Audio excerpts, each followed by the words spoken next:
अभी सुंदर चाचा और निर्मला अजमेरा दोनों दंपति है। उन्होंने हमको एक क्वेश्चन पूछने के लिए आपसे कहा है। उनको जी। पूछने में थोड़ी सी तकलीफ होती है, वॉइस में कुछ हम्म। मसला है।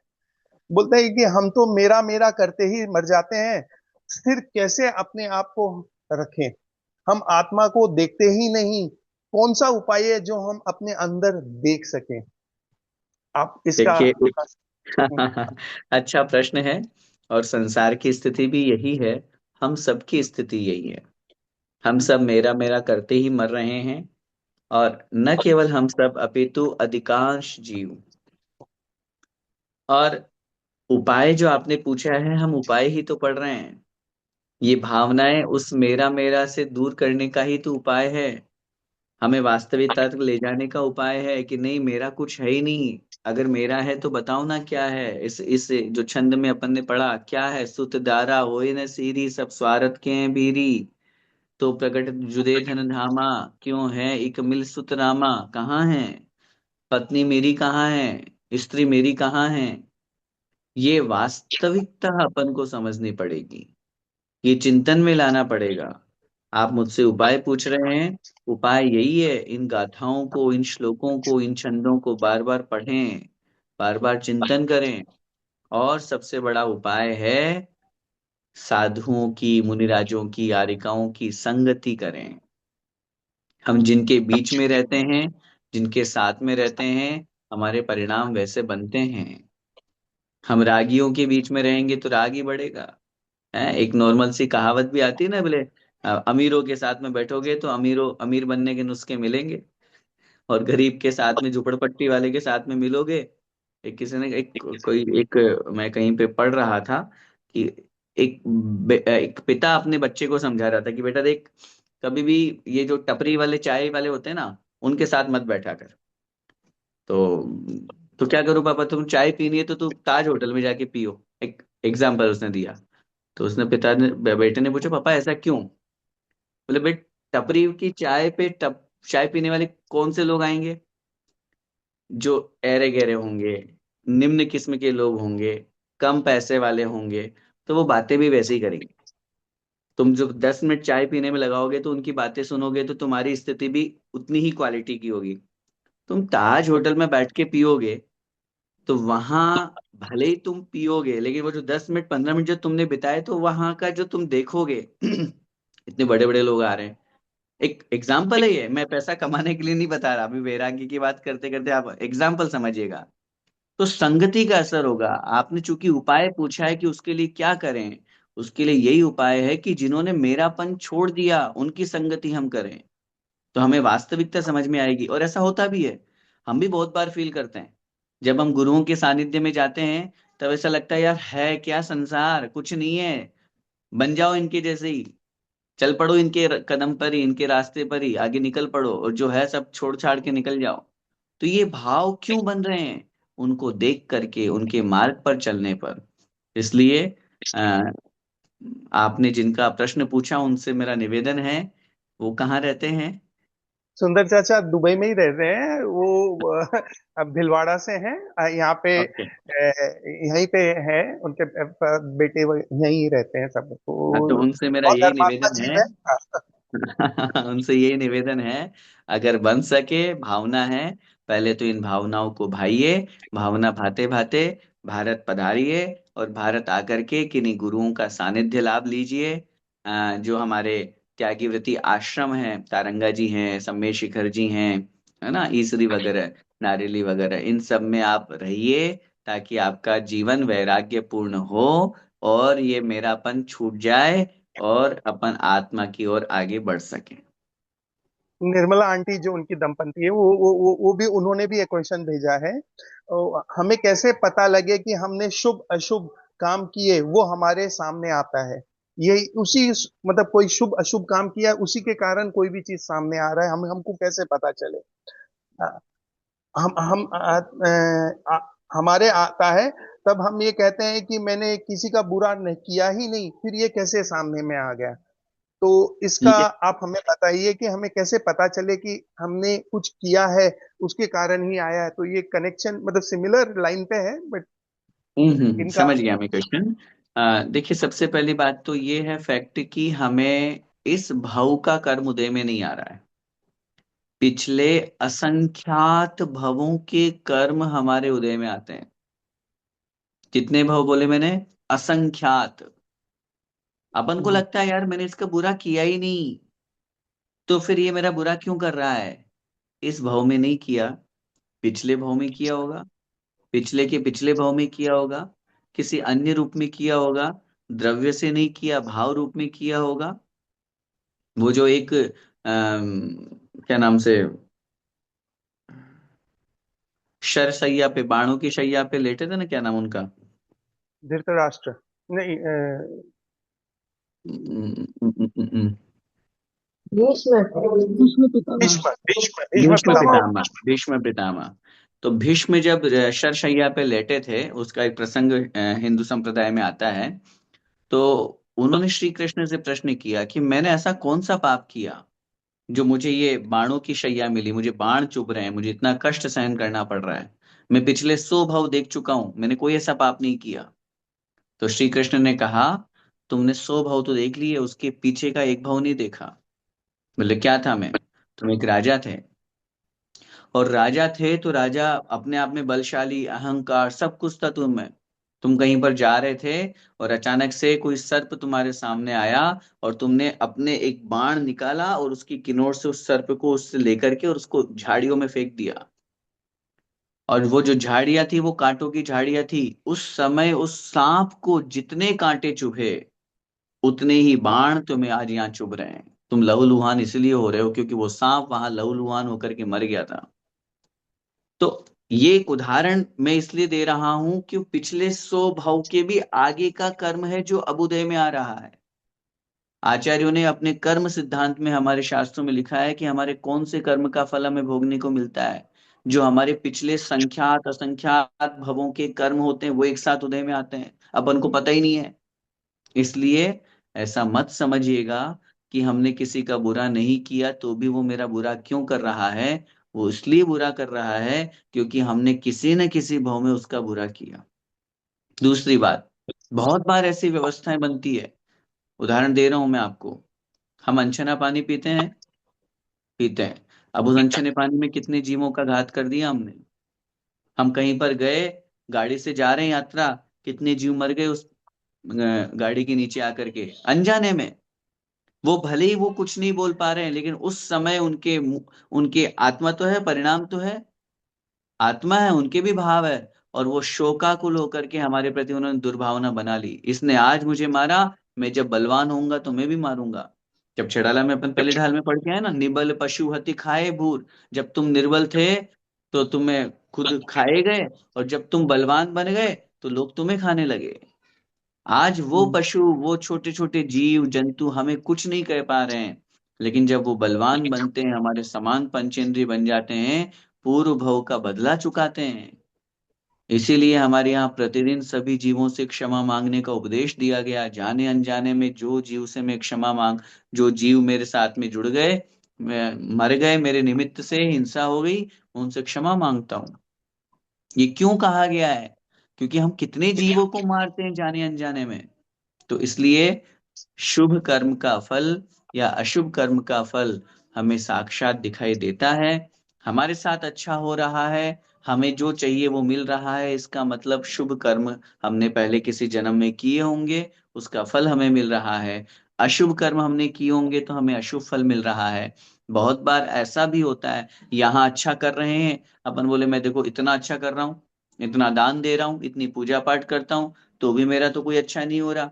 तो अभी थोड़ा सा पाप कर्म का उदय ज्यादा है, पुण्य कर्म कमजोर है। दूसरी बात, इस भव का कर्म इसी भव में उदय में आए, ऐसा कोई जरूरी नहीं है। ये कर्म की व्यवस्था है, उसको समझना चाहिए। बहुत बहुत धन्यवाद पंडित जी, बहुत बहुत धन्यवाद। ठीक, ठीक, जय जिनेन्द्र। भारती जी।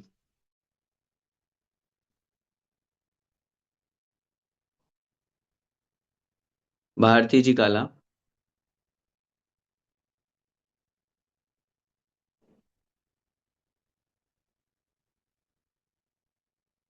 अनम्यूट कीजिए, आपने हैंड रेस किया हुआ है।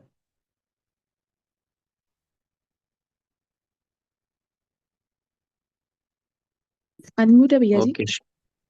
हाँ, अभी आ रही है आवाज। हाँ, जय जिनेन्द्र भैया जी। जय श्री हिंद, बोलिए। जी।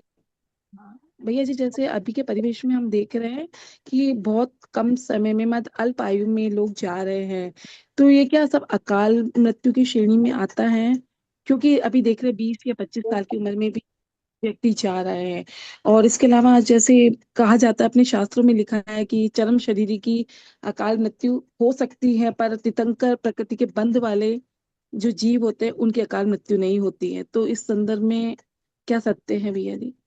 दो बातें आपने इस प्रश्न में रखी है। सबसे पहली बात तो अकाल मृत्यु किनकी होती है और किनकी नहीं, और वर्तमान में जो हो रही है उनकी अकाल मृत्यु माने या नहीं।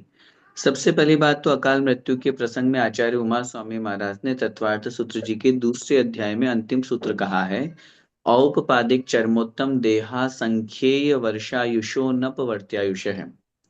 उपपाद जन्म वाले देव और नारकियों का कभी अकाल मरण नहीं होता।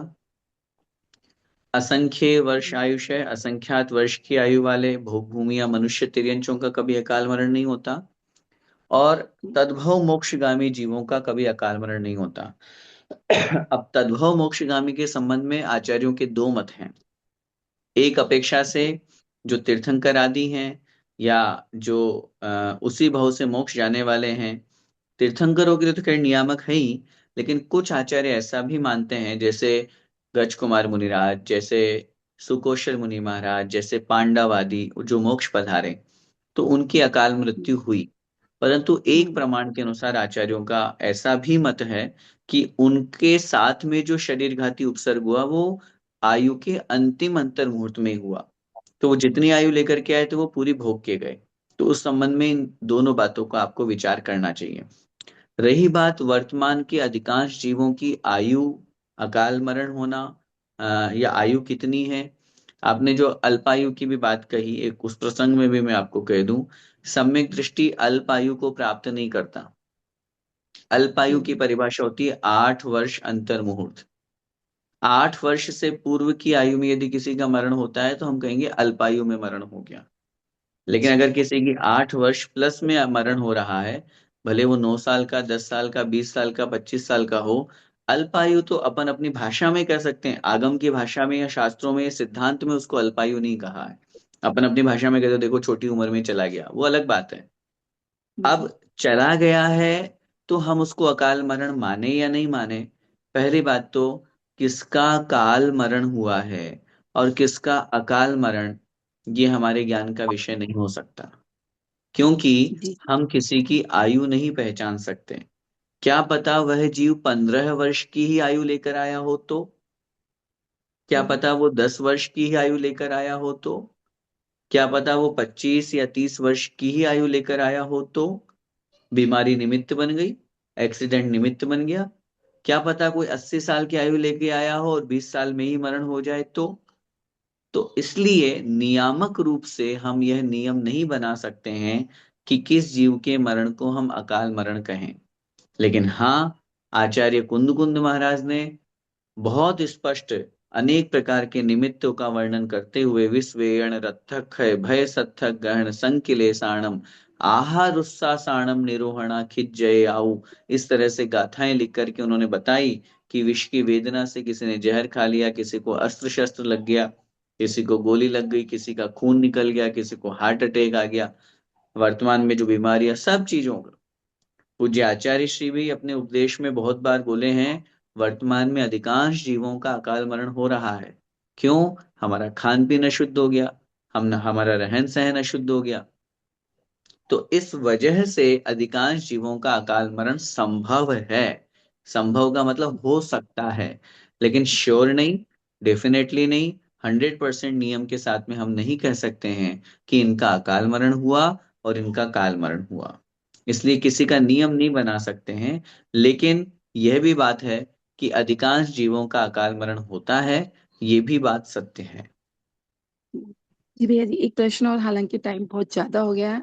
एक्चुअली में स्वाध्याय ग्रुप का है, हम लोग साथ में जो स्वाध्याय करते हैं कि जैसे मनुष्य मतलब अगर सम्यक दृष्टि मनुष्य मरकर देवगति को प्राप्त करता है, श्योर है। बट जब मिथ्यात्व में अच्छा कर्म करते हुए अगर मनुष्य मरता है, तो वह क्या मतलब भोग भूमि में जन्म लेता है। ये कंफर्म नहीं है कि भोग भूमि में ही जन्म लेगा, या फिर नहीं, भोग कोई कंफर्म नहीं है।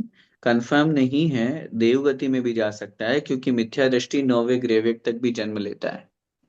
पर सम्यक मनुष्य। दर्शन के साथ यदि कोई आयु बंद करता है, सम्यक दर्शन के साथ यदि कोई आयु बंद करता है, तो वो नियम से वैमानिक देवों की आयु का बंद करता है।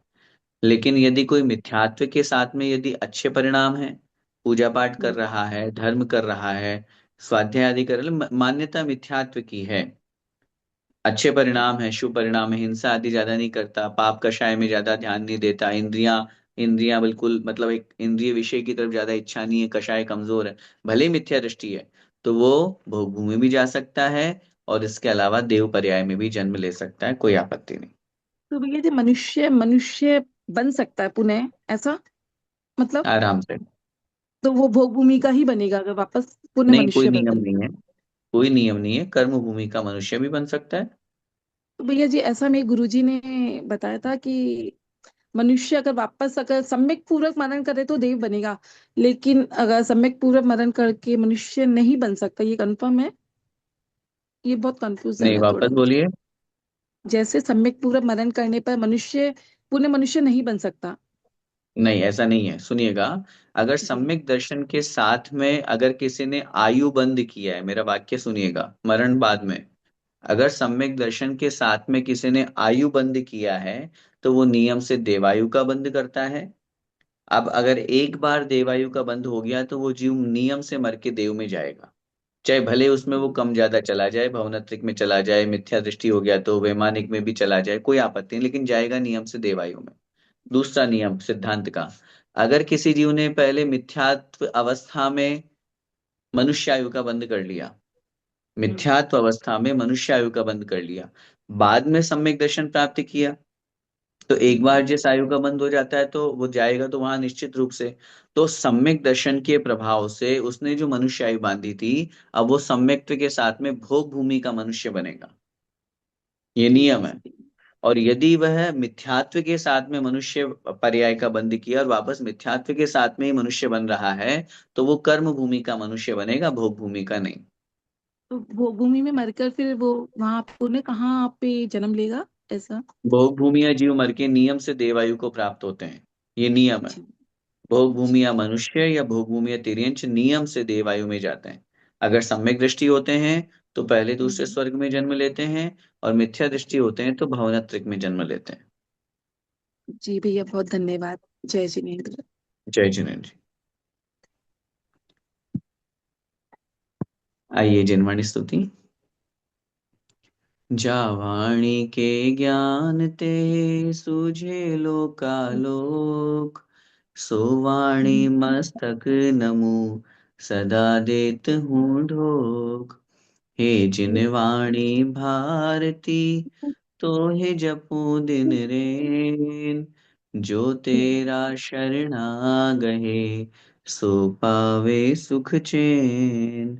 देव भजू अरिहंत को, गुरु सेवा निर्ग्रंथ, दया धर्म पालू सदा, यही मोक्ष का मंत्र।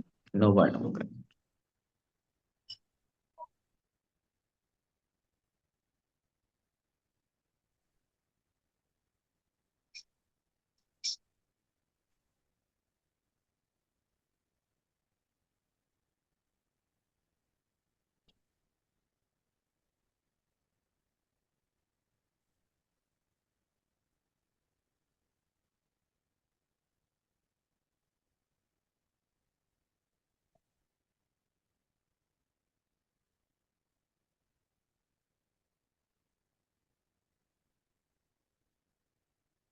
द्वादशांग में जिनवाणी माता की जय जय। हो। संत शिरोमणि आचार्य भगवंत श्री विद्यासागर जी महामुनिराज की जय जय हो। जय परंपराचार्य श्री समय सागर जी महाराज की जय हो। जय जय। परम जय पूज्य गुरुदेव निर्यापक श्रमण मुनि पुंगव श्री सुधा सागर जी महाराज की जय जय। हो। अढ़ाई द्वीपस्थ समस्त महामुनिराजों की जय। जय जय।